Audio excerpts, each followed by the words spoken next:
Today we're in Job chapters 15 through 27, and it's not easy to understand the book of Job.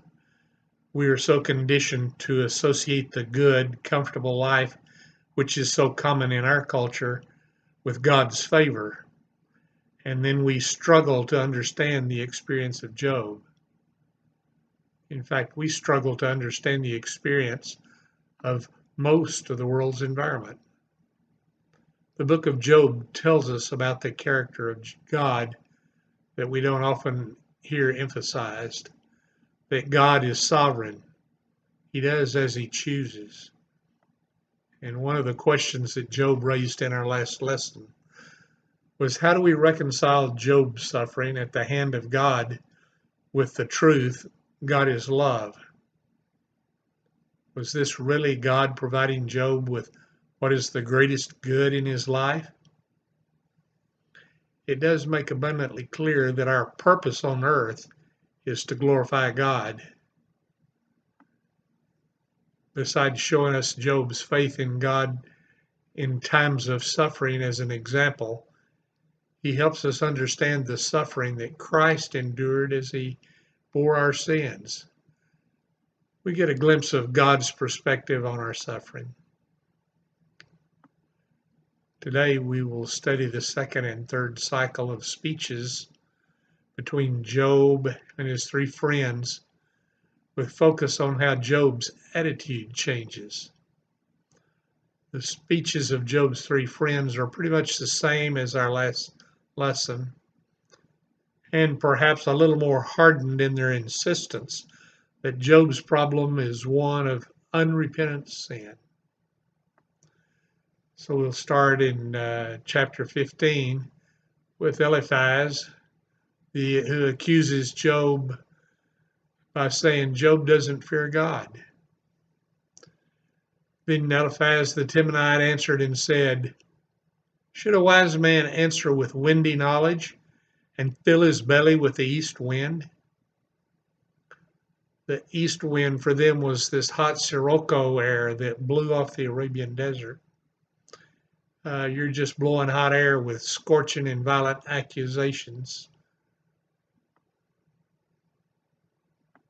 Should he argue in unprofitable talk, or in words with which he can do no good? But you're doing away with the fear of God, and you're hindering meditation before God. Your iniquity is teaching your mouth, and you choose the tongue of the crafty. Your own mouth condemns you, and not I, but your own lips testify against you. So then we get Job's response, which so far had evidently convinced Eliphaz that Job was just a hardened sinner, and he's in defiant rebellion against God. But chapter 16, Job replies, sorry, pain-inflicting comforters you all are.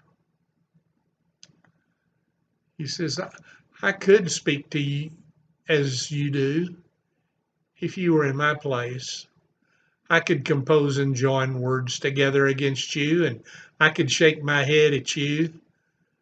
But instead, I could strengthen and encourage you with words of my mouth, and the solace of my lips would assuage or soothe your pain.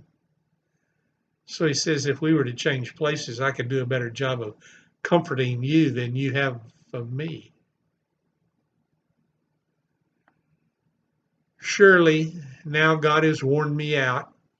He has made me desolate of all my company. He says, I'm not blaming you for my discomfort. God's doing this. And he's isolated me from everyone, my family, my household, my friends.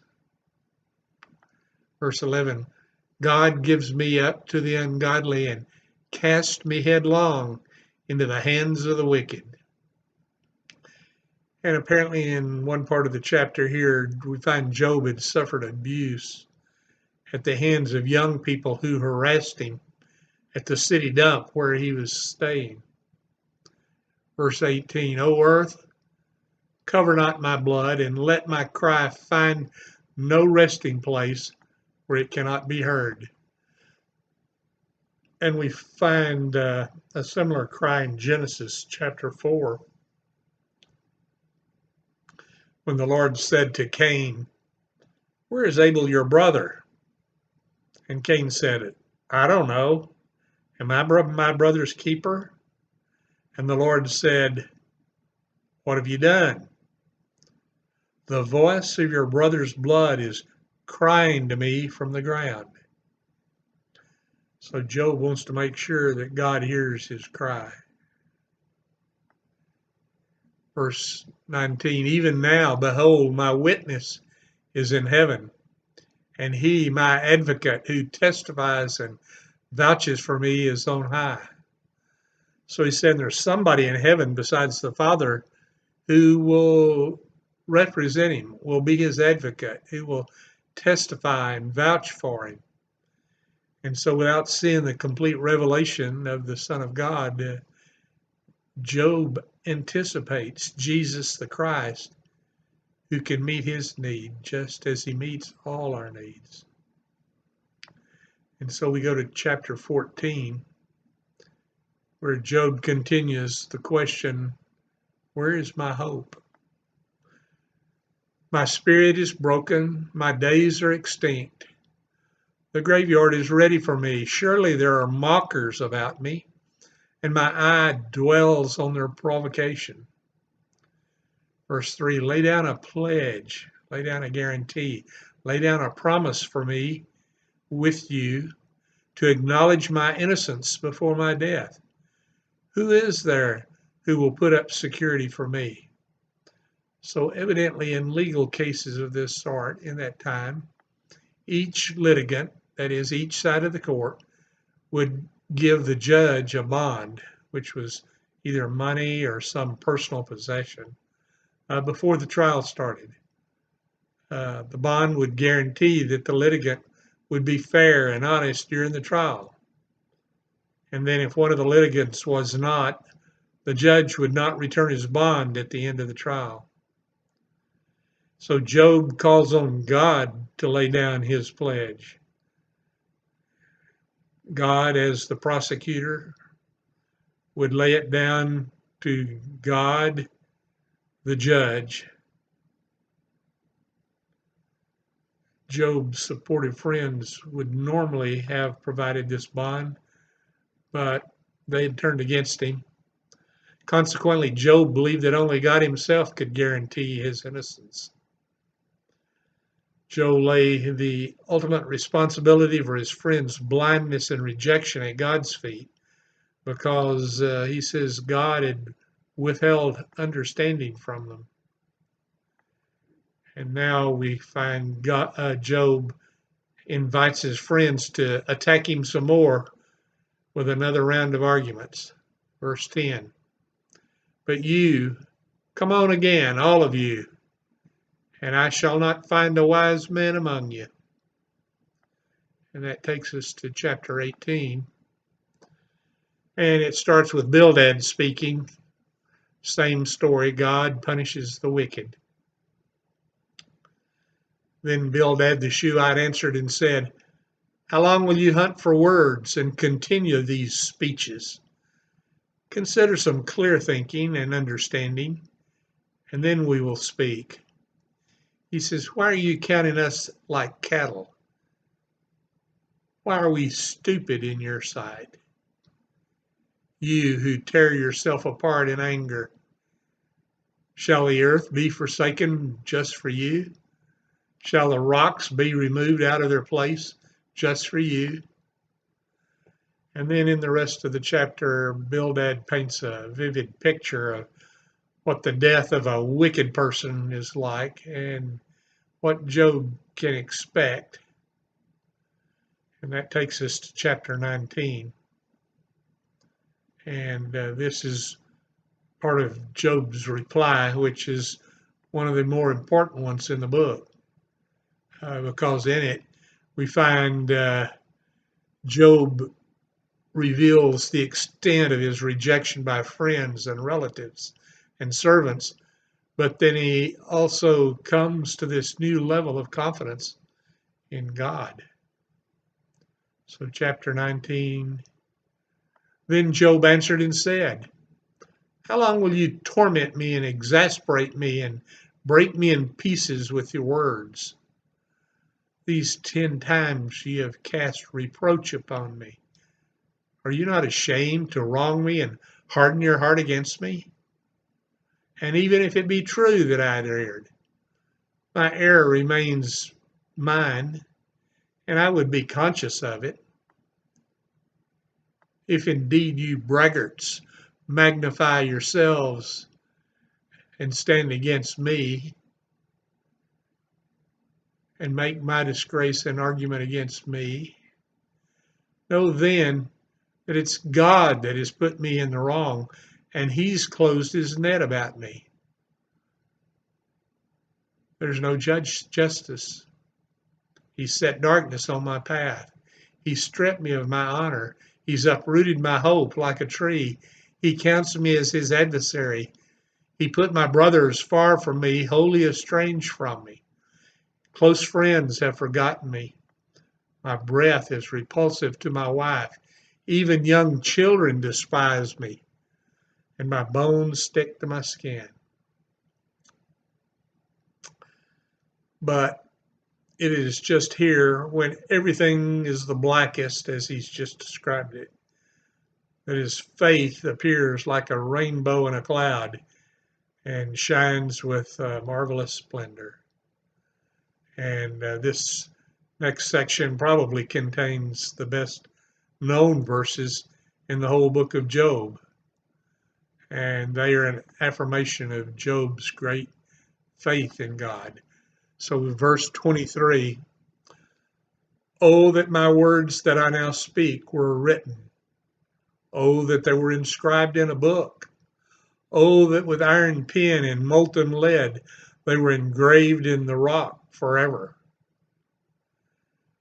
And God granted Job's request probably better than he could have ever expected, since we now have this in the book of Job today. Verse 25, for I know that my Redeemer lives, and at the last he will stand on this earth. And after my mortal skin has been destroyed, yet in my immortal flesh I will see God, whom I shall see for myself, and my eyes shall behold him, and not another. My heart faints within me. The word Redeemer here is in the original Goel, G-O-E-L, Goel, kinsman. We found that word in the book of Ruth when Boaz became the Redeemer and recovered the estate of Naomi left by her departed husband. And then he marries Ruth.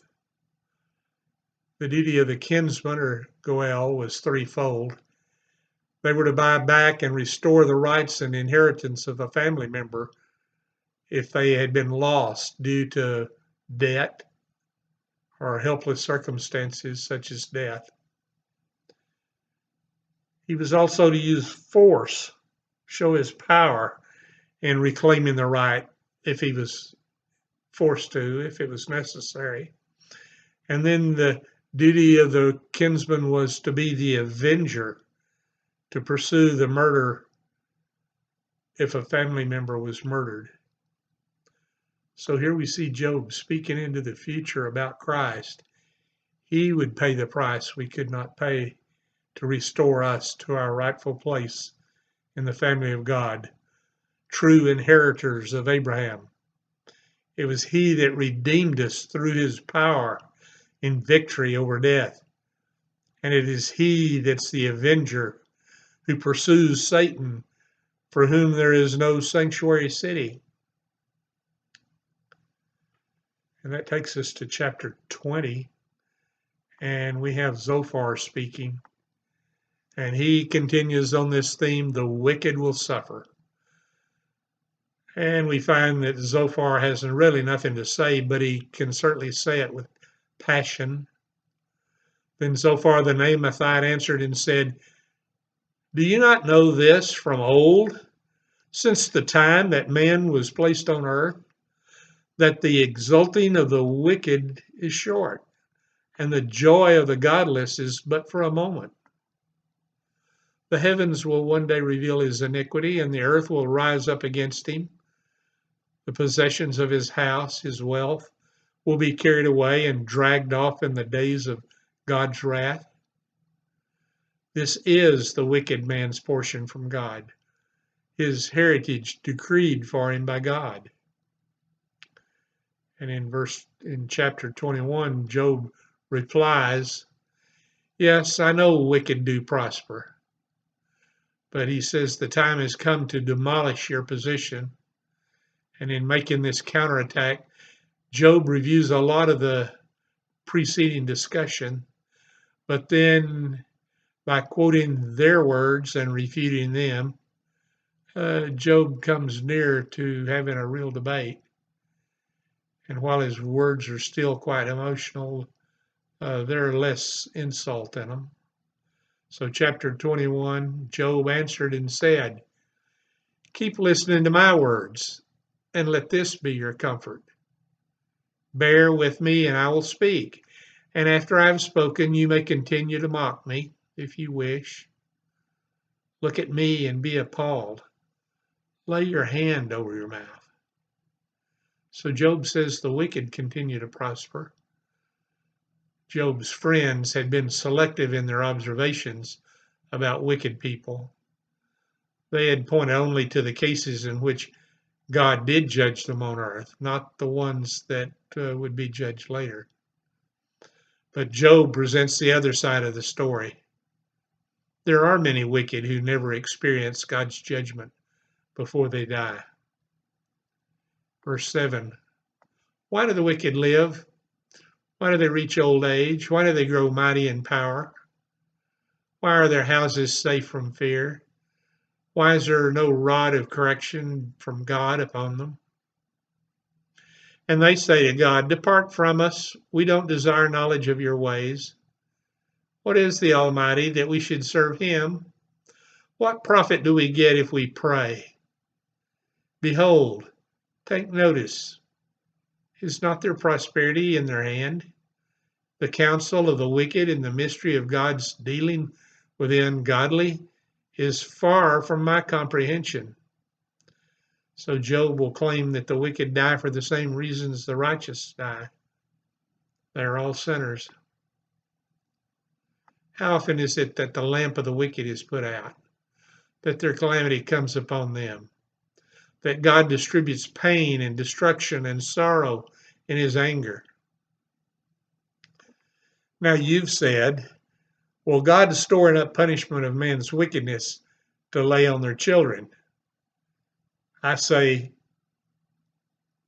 let him pay it out personally so that they know what they got. So Job says that there should be no punishment laid out on the children to suffer, because then the parents wouldn't be alive to know about it. Verse 23, one dies in his full vigor, being wholly at ease and secure. His pail's full of milk, and the marrow of his bones are moist, or that is, his sides are filled with fat. Whereas then there are others who die in bitterness of soul, and they've never tasted prosperity. They lie down alike in the dust, and the worms cover them. Behold, I know your thoughts and your schemes to wrong me. How then will you comfort me with your empty nothings? There's nothing left of your answers but falsehood. So the three cycles of speeches in Job are like 3 rounds in a boxing match, though the competition in this case was intellectual rather than physical. And in round 1 of the debate, Job's friends probed his intellect. And in round 2, they probed his conscience. Now in round 3, they're going to probe specific issues that they have with Job. And so we get to chapter 22, and Eliphaz is going to point out why he believes Job's wickedness is great. Eliphaz the Temanite answered and said, Job, you're a sinner. Can a man be profitable to God? Surely he can be profitable to himself. Is there any pleasure that the Almighty gets if you're right?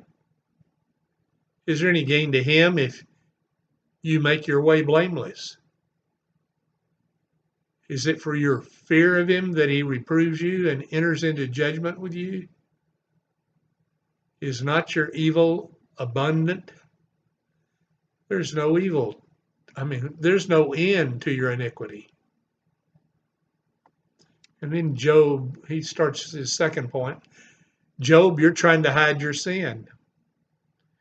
Is not God high in the heavens? Doesn't he see the highest stars, how lofty they are? And then you go, well, what does God know? Can he see through the deep darkness? Can he see through the thick clouds that veil him so he doesn't see while he's walking around in his vault of heaven? And then he makes his third point, Job, you've just got to repent before God can help you. Agree with God and be at peace. Thereby good will come to you. Receive instruction from his mouth and lay up his words in your heart. And if you return to the Almighty, you'll be built up. If you remove injustice far from your tents. And in chapter 23, Job replies, well, where's God?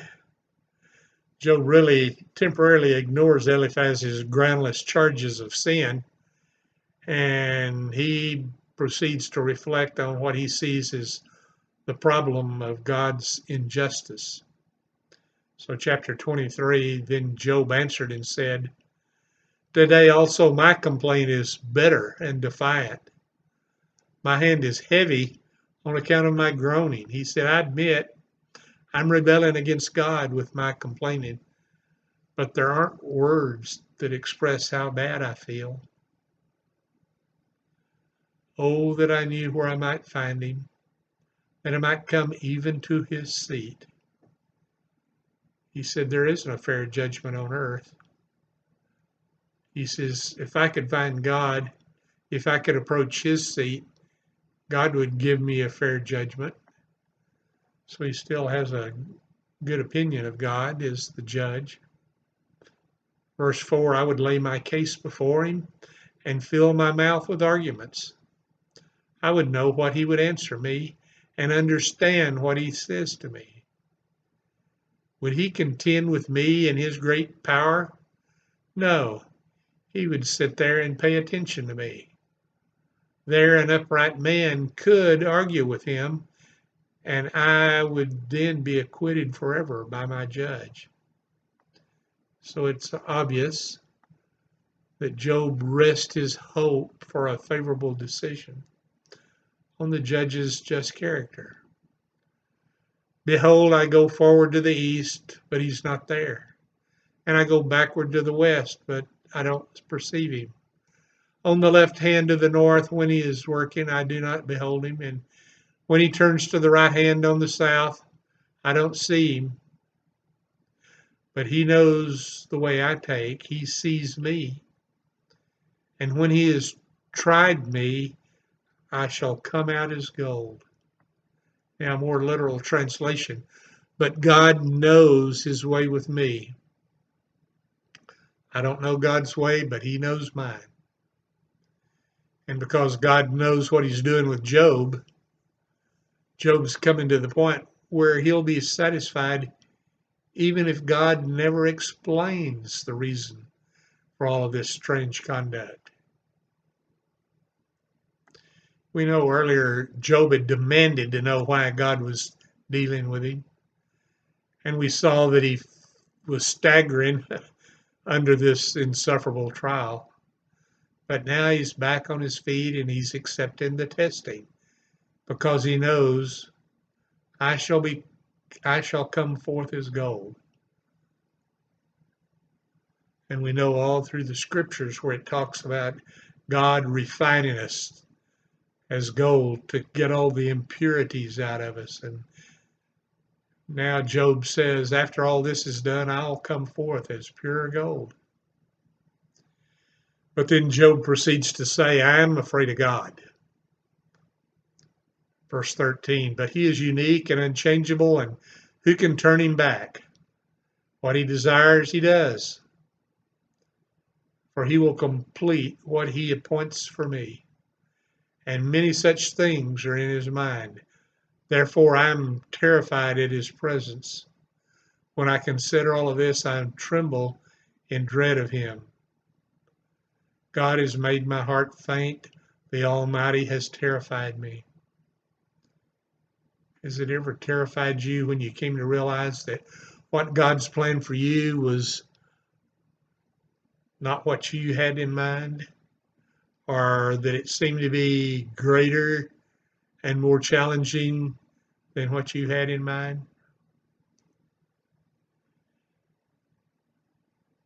So we come to chapter 24 now, and Job, he can't understand why God didn't act quickly to judge overt sin. And many people still have the same question. But here, Job mentions three sins specifically. About one of them was, God, why don't you punish these people who remove boundary landmarks and steal somebody else's land? Or these people that steal flocks of sheep from their neighbors, or these people that mistreat the weak.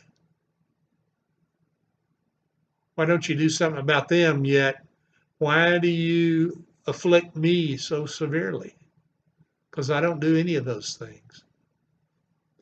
And we see verses in 24:14-17 where he says he can't see why God doesn't judge sinners who practice secret atrocities like murder, adultery, burglary. And chapter 24 here we come to Bildad speaking, and he's making a generalization. Man cannot be righteous. And the shortness of this speech, the brevity, reflects the fact that Job's companions are running out of arguments. But Bildad seems to have abandoned his earlier argument about the wicked person's fate, because Job has just pointed out about how God treats everybody the same way. So he merely emphasizes the sinfulness and the insignificance of all people and how great God is. And perhaps he's hoping Job would admit to be a sinner, since now we've determined really the whole human race is unclean. Then we get to chapter 25,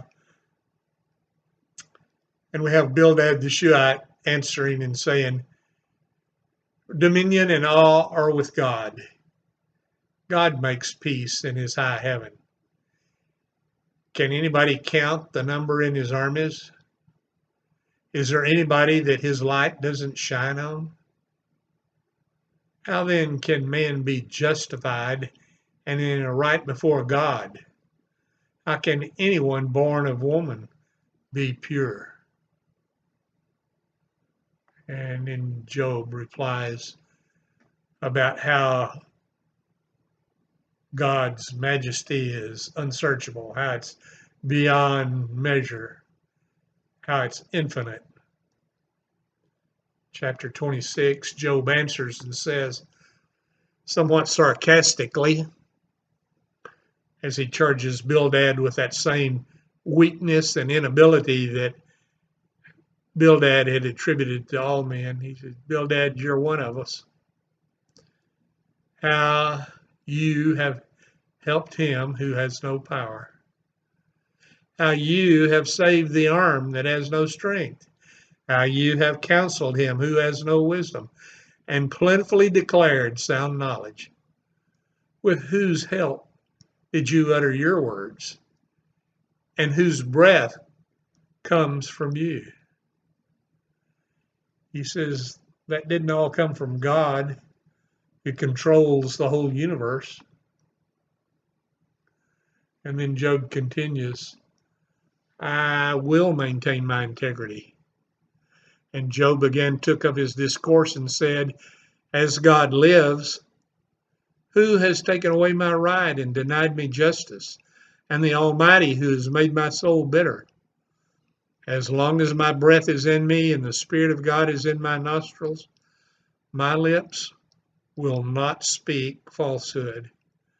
My tongue will not utter deceit. He says it'll be wicked for me to confess what I've not done. Far be it from me to say that you three are right in your accusation against me. Till I die, I will not put away my integrity from me. He says we're bound to keep truth. No man is permitted with mock humility to make himself out to be what he's not. And Job was right. So far as in standing for the integrity of his character, for he was a man of such uprightness that Satan couldn't find fault with him. He was such a holy man that God could say to Satan, hast thou considered my servant Job, that there is none like him in the earth, a perfect and upright man, one that feareth God and eschews evil. So we get to verse 6, I hold fast my righteousness, and I will not let it go. My heart does not reproach me for any of my days. But in saying that, we find that he went a bit too far by pronouncing his own righteousness. Before man, there was nothing. When he stood before these men, there was nothing which he needed in order to reproach himself. But now, how he changed his tone when he got close to God. Then he said, I have heard of thee, God, by the hearing of the ear, but now mine eye seeth thee. Wherefore I abhor myself and repent in dust and ashes. If we knew more of God, we would think less of ourselves. And that's the end of the lesson for this week.